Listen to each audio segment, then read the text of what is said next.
당선인들의 개원 준비가 분주합니다. 중진들은 부의장 도전에 나선 가운데 초선들도 지역구 맞춤형 상임위 선점을 노리고 있습니다. 주로 전남에서 재배되던 작약, 일명 한박꽃이 진천의 새 수출 장목으로 떠올랐습니다. 기후위기 속에서 기회를 발견했습니다. 과수화상병 추가 발병이 이어지고 있습니다. 첫 발병부터 4일 만에 확진 건수가 10건이 넘었습니다. 시청자 여러분 안녕하십니까? 뉴스데스크 충북 소식입니다. 오는 30일 제22대 국회 개원을 앞두고 원구성을 위한 각 당의 움직임이 빨라지고 있습니다. 상임위 배정 작업이 시작됐는데 충북 의원들은 어떤 계획을 갖고 있을까요? 국민의힘 중진 의원들은 국회 부의장에 도전할 것으로 보입니다. 이병선 기자입니다. 국민의힘 사선의 박덕흠 의원은 당선 직후부터 부의장 도전을 기정사실화했습니다. 중진 사선 의원이 됐으니까 앞으로 제가 할 수 있는 역할, 국회에 가서 부의장이든 의장이든. 충주에서 사선에 성공한 같은 당 이종배 의원도 최근 원내대표 출마에 이어 부의장직까지 염두에 둔 것으로 알려졌습니다. 영남권과 친윤계 의원들의 무게가 실려있는 당의 역학구도상 충청권 안배 차원에서도 부의장이 필요하다는 주장입니다. 더불어민주당이 5선의 우원식 의원을 국회의장 후보로 선출한 만큼 사선 부의장이 소위 급수에 맞다는 명분도 내세울 것으로 보입니다.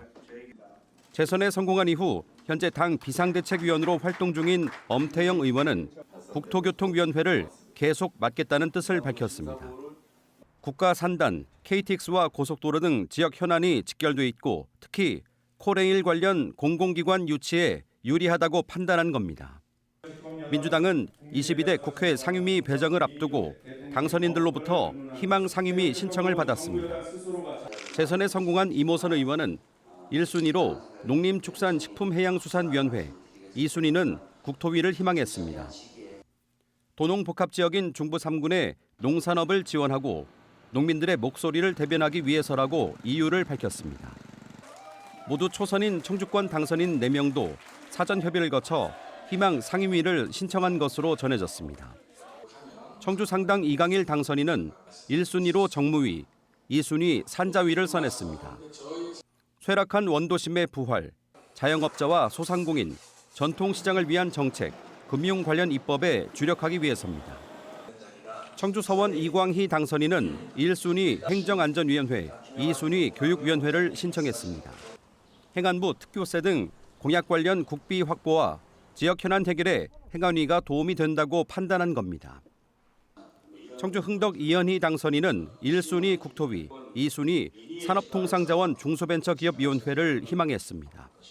철도 클러스터와 오송 역세권 개발, 오송 3산단을 챙겨야 하고 특히 지하차도 참사와 관련해 이호강 상습 침수 지역 문제 해결이 시급하다고 이유를 밝혔습니다. 청주청원 송재봉 당선인은 1순위 산자위, 2순위 과학기술정보방송통신위를 선했습니다. 청주에 포진한 여러 산업단지와 중소기업 지원은 물론 시민사회 활동 당시부터 관심사였던 탄소 중립, 에너지 전환을 국가 차원에서 다뤄보겠다는 목표입니다.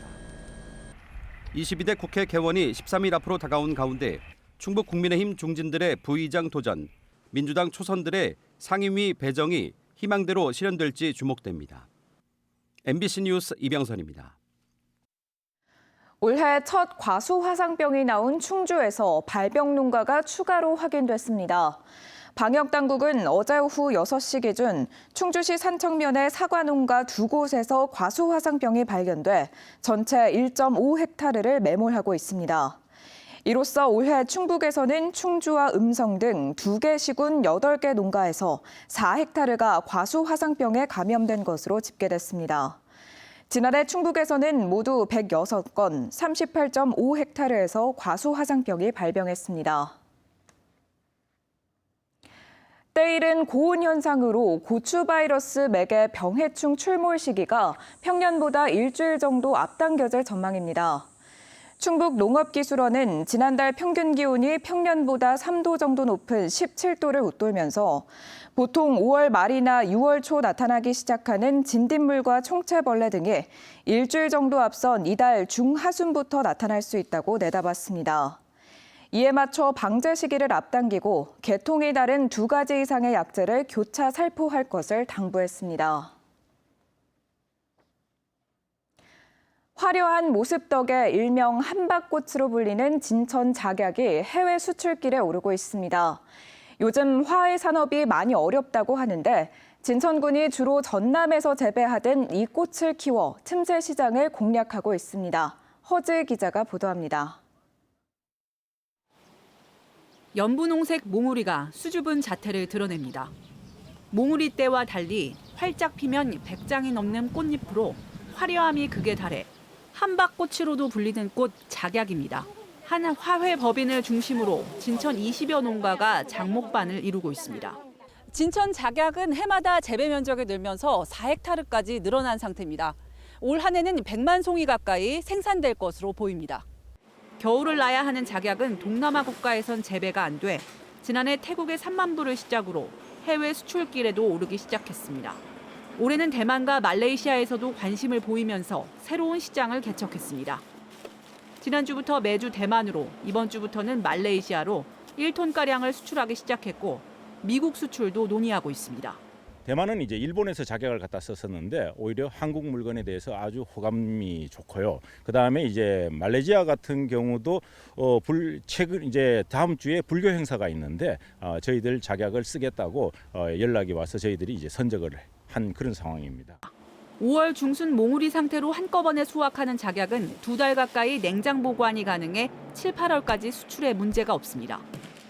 여기에 전국의 80%가 전남에서 재배되고 있는데 최근에는 기후변화로 진천 등 중부권 재배가 더 적합해지고 있습니다. 진천군은 마을 소득작물로 지난해부터 노인정 5곳에 재배하도록 지원하고 있습니다. 작년에 작약을 심어서 금년도에는 작약 성장을 위해서 핀 꽃에 대해서는 잘라서 버리고 내년부터는 아마 작약을 수확해서 납품을 해서 동네 소득으로 다 올릴 수 있을 것 같습니다. 진천을 대표하는 장미는 남미 국가와 가격 경쟁력에서 밀리며 수출 재배가 줄고 있는 상황. 틈새 시장을 개척하고 있는 작약이 새로운 가능성이 되고 있습니다. MBC 뉴스 허지입니다. 법원이 의대 증원 집행정지 신청을 기각하면서 충북대도 의대 증원 절차를 다음 주 마무리할 전망입니다. 충북대는 오는 21일과 23일 교모회의와 대학 평의원 회의를 열고 의대 정원을 늘리는 내용을 담은 학칙 개정안을 최종 심의할 예정입니다. 두 회의에서 학칙 개정안이 통과되면 충북대 의대 정원은 현재 49명에서 내년 125명, 2026학년도부터는 200명으로 늘어납니다. 충북대 의과대학 구성원들은 대학 평의원 회의 부결 가능성에 남은 기대를 걸고 있으며 대정부 투쟁도 멈추지 않겠다고 밝혔습니다. 충북의 고용률이 역대 최고치를 경신했습니다. 충청지방통계청에 따르면 4월 충북 지역 고용률은 67.2%로 지난해 같은 기간 대비 1%, 전월 대비 1.9% 상승했습니다. 이는 관련 통계가 작성되기 시작한 1999년 6월 이래 가장 높은 수치입니다. 전체 고용률 중 여자는 58.2%로 전년 같은 기간 대비 2.4% 상승했고 남자는 75.9%로 0.5% 하락했습니다. 향수의 정지용 시인 문학 세계를 기리는 제37회 지용제가 오늘 개막해 사흘간 열립니다. 시민나라 골목 문학축제를 주제로 내건 올해 지용제는 정지용 문학상 시상식, 시노래 콘서트, 정지용 국제문학포럼, 시낭송 등으로 꾸며집니다. 충북 소식 마칩니다. 고맙습니다.